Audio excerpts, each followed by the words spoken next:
Bonjour Hervé. Bonjour Ahmed.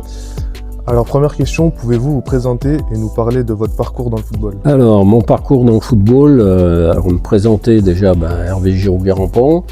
Mon parcours dans le football, je l'ai commencé il y a de nombreuses années.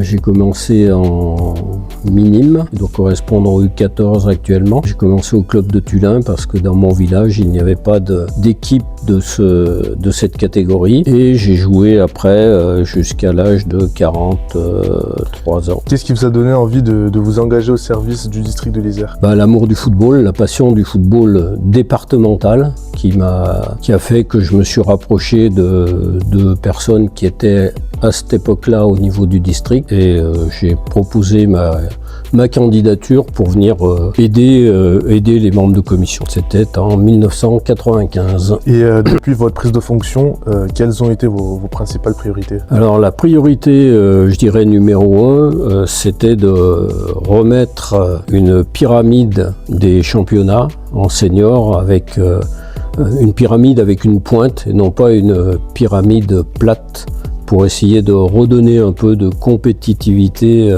à notre football isérois par rapport à nos collègues des autres districts voisins. Et comment se porte aujourd'hui le football isérois? Alors en matière de licenciés, le football isérois se porte bien puisqu'on est cette année à pratiquement 35 000 licenciés après avoir eu sur la saison 2023-2024 plus de 36 000 licenciés, 36 100. Donc on n'a jamais été aussi haut en nombre de licenciés. Au niveau des compétitions et de la compétitivité régionale, je pense qu'on a encore pas mal de travail à faire. Les clubs travaillent, mais on n'est pas compétitif au niveau régional vu le nombre de descentes qu'on a toujours de R3 en D1 chaque fin de saison. Très bien. Et quel est le rôle essentiel d'un district auprès des clubs? Le rôle essentiel, je dirais, c'est déjà d'organiser le football départemental.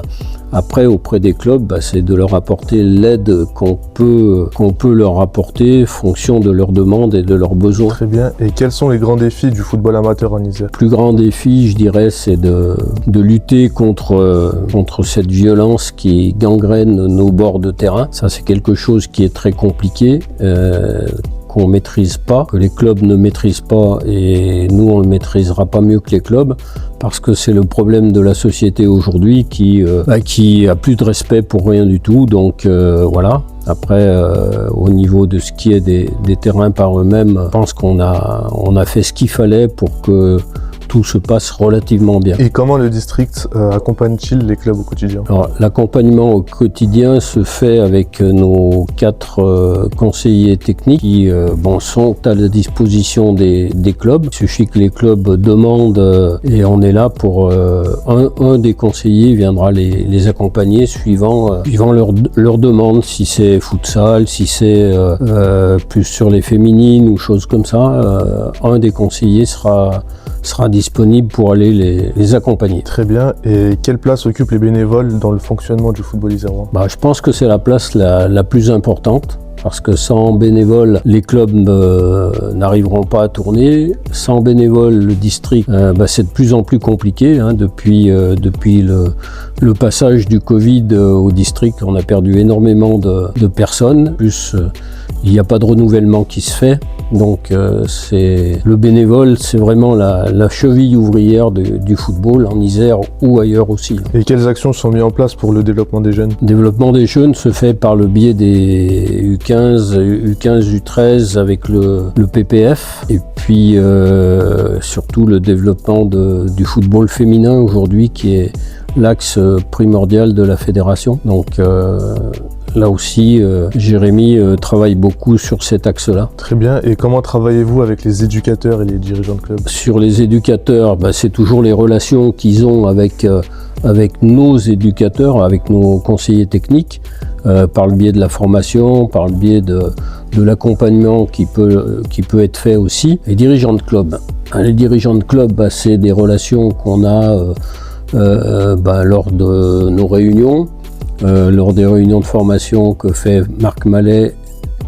Marc Mallet et Jean-Marc Boulor sur la FMI, et puis on est à disposition aussi pour intervenir dans les clubs s'il y a des besoins de formation, foot club, choses comme ça, mais très peu de clubs, on dirait que les clubs n'osent pas nous demander de venir les former là-dessus. Donc c'est un point qu'il faudra qu'on améliore aussi, faire savoir qu'on est disponible pour faire des formations. Très bien. Et quelle importance accordez-vous à la formation pour les éducateurs, arbitres ou dirigeants? La formation, c'est primordial. On s'aperçoit qu'un éducateur qui a été formé a un comportement déjà différent de quelqu'un qui se forme sur le tas. Pas dire que l'éducateur qui a été formé est toujours meilleur que les autres, mais il a une approche qui est un petit peu différente. Alors au niveau de l'arbitrage, la formation c'est essentiel. C'est pour ça qu'on a embauché lors de la saison 2024 Hakim Benelhadj dans le poste de conseiller technique en arbitrage, dont on voit déjà les résultats où notre nombre d'arbitres ayant fortement augmenté, puisque jusqu'à encore récemment on n'arbitrait pas la D4 et cette année on arbitre et la D4 et la D5 et beaucoup plus de matchs en catégorie jeune. Très bien. Et comment le district agit-il pour promouvoir l'arbitrage? Mais la meilleure des promotions, ça a été l'embauche de Hakim en tant que CTA. Avoir un conseiller technique en arbitrage qui est un arbitre professionnel de Ligue 1, c'est un plus que peu de districts ont. On a fait ce choix-là. On voit qu'aujourd'hui, comme je l'ai dit précédemment, les résultats se font déjà sentir. C'est un travail de longue haleine, quoi qu'il en soit, parce qu'il y a beaucoup de choses à modifier dans l'attitude des arbitres, des mauvaises habitudes prises, à rectifier aussi, et puis surtout à rajeunir nos arbitres sur les catégories, sur les niveaux, les plus hauts niveaux, sur la D1, D2, où on a des arbitres aujourd'hui qui sont de bons arbitres, mais qui ont un certain âge. Très bien. Et quel levier existe pour fidéliser les licenciés, notamment chez les jeunes? Fidéliser, ça devient compliqué, puisqu'on s'aperçoit que sur le football animation, on a perdu beaucoup de licenciés. Alors peut-être que les Jeux Olympiques l'an dernier nous en ont pris beaucoup. La fidélisation, ça serait déjà qu'au niveau médiatique, on parle beaucoup moins du football et de ses mauvais côtés, parce que le football, c'est pas que des mauvais côtés, ça, bien au contraire.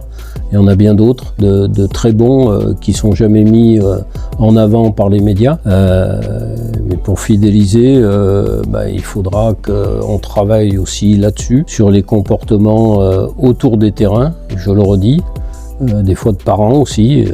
Mais c'est compliqué d'aller houspiller un parent qui se comporte mal. Beaucoup de jeunes ont arrêté parce que effectivement, c'est sur le côté que ça les chagrinait. Très bien. Comment le district s'adapte-t-il aux évolutions du football et de la société? L'évolution de la société, j'en ai parlé. Elle est pas très réjouissante. Et le football subit complètement ce mauvais côté. De non-respect, de choses comme ça. Et je pense pas que c'est le football qui pourra faire changer les choses dans ce sens-là. Très bien. Et quelle est votre vision du football amateur pour les années à venir? J'ai pas une vision qui soit très optimiste. Alors c'est peut-être mon caractère aussi qui fait ça, mais il y a beaucoup de choses qui ont changé. Et les gens sont plus les mêmes, c'est certain. Les joueurs sont certainement beaucoup moins passionnés que sur les générations précédentes. Aujourd'hui, on reste pas dans son club pendant des années et des années comme c'était. On change au bout de 6 mois, on change au bout de 3 mois. Et c'est un côté qui est négatif. Je pense que la fédération devrait revoir ses possibilités de mutation d'ailleurs. Très bien. Et quelles valeurs souhaitez-vous transmettre au club et aux licenciés? Valeurs de respect, valeurs d'amitié, valeurs aussi de convivialité.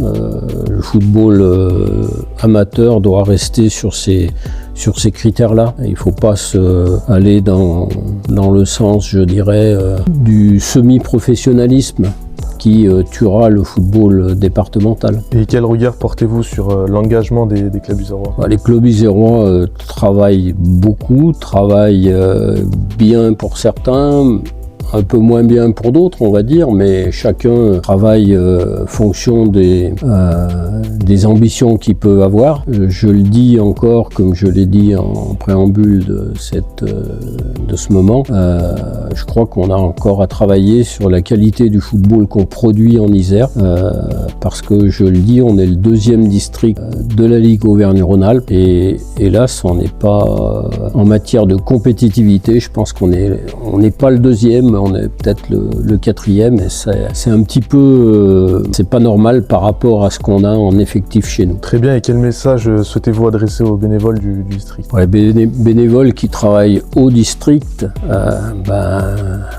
leur dire un grand merci déjà, parce que beaucoup passent énormément de temps, c'est du temps perso, c'est du temps qu'on ne passe pas avec nos familles, voilà, et puis qu'on a encore beaucoup besoin d'eux, mais qu'il faut aussi qu'on pense qu'on a un certain âge et qu'il faut qu'on trouve un peu de jeunesse pour nous remplacer dans les années qui viendront. Quel est votre meilleur souvenir lié au football en Isère? Alors j'ai beaucoup de bons souvenirs, parce que ça m'a permis des rencontres de gens que je n'aurais jamais connus. Après, si c'est au niveau footballistique pur, ça va.